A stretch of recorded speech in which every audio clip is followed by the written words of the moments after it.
What is up, gamers? The Red Dragon here, and we are covering the day's top stories. Got an article that is making the mainstream rounds tonight, and it's dealing with video games and violence. And of course, the mainstream media is not telling you the full story or giving you a clear picture as it stands. So here's the headlines.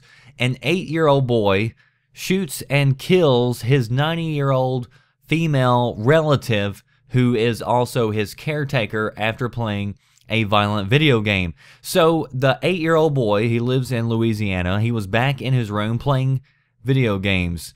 Now, his caretaker was watching TV. She was sitting in the couch.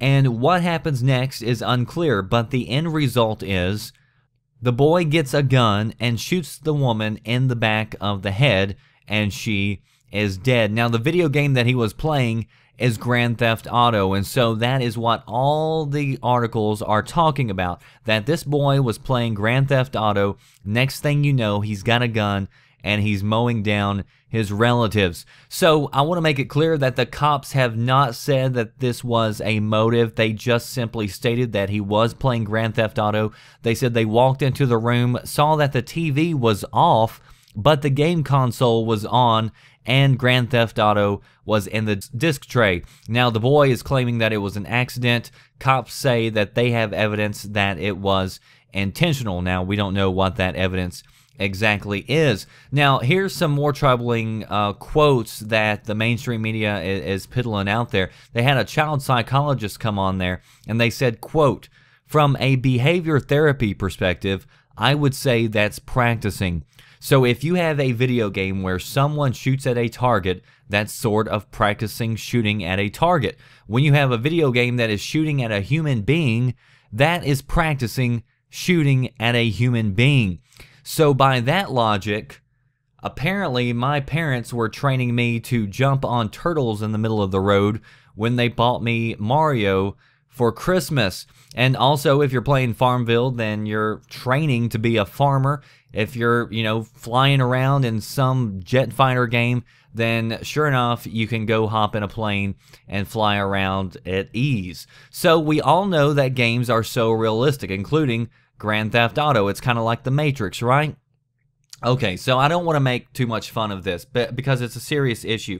But it's ridiculous that they are focusing so much on the video game. So I got a few questions that I would like to put out there that I would have asked or incorporated, I believe, in one of these articles if I had written one. So here's my first question. One, where are the parents?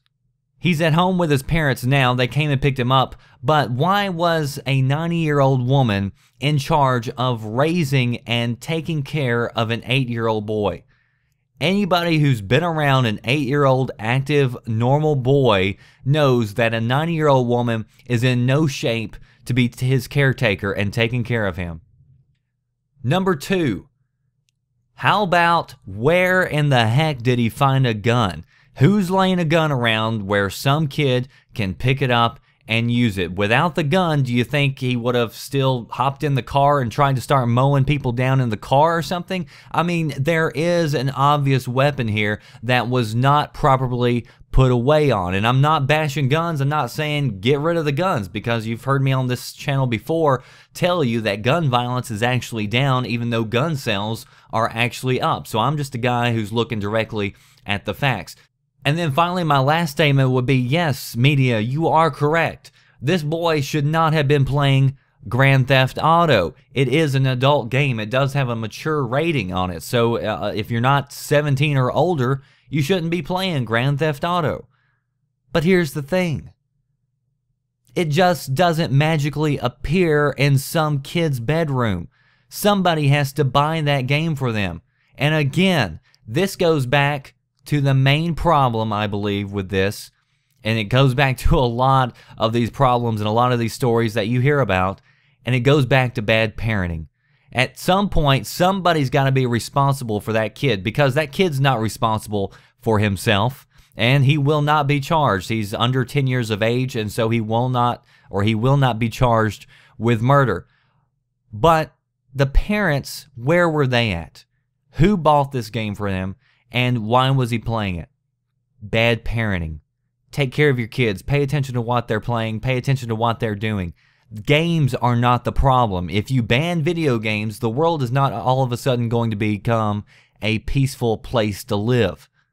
But we got to look at this from a common sense point of view. And so asking other questions besides just focusing in on one little fact, correlation does not mean causation. I'll leave links in the description box if you want to read more. I've done videos on video games and violence. I've looked at the studies. I've recorded, the Harvard studies, even government studies that show that they haven't found so far a strong connection between video games and violence. They're desperately trying to, but they haven't found it yet. But anytime you see these stories, you get knee-jerk reactions, and you have the media coming down, giving all these quotes, talking about how you're practicing for murder and everything else. I'm playing Payday 2. I've never felt like I was practicing to go down to the local bank and pull off a heist. Not going to happen. That does it for me, The Red Dragon. Post below, let me know what you think. Is the video game to blame for this, or are there other areas that probably should be looked at and focused on? Leave your comments below. Again, links will be in the description box. Also, follow me on Twitter and Facebook. Those links also in the description box. And if you follow me on there, you're going to get the news as it happens all the time. So that's the best way to keep up with what is happening. And of course, the very best way is to stay tuned to VGMVideoGamesAndNews.com. That does it for me, The Red Dragon. I'll see you next time. Thanks for watching.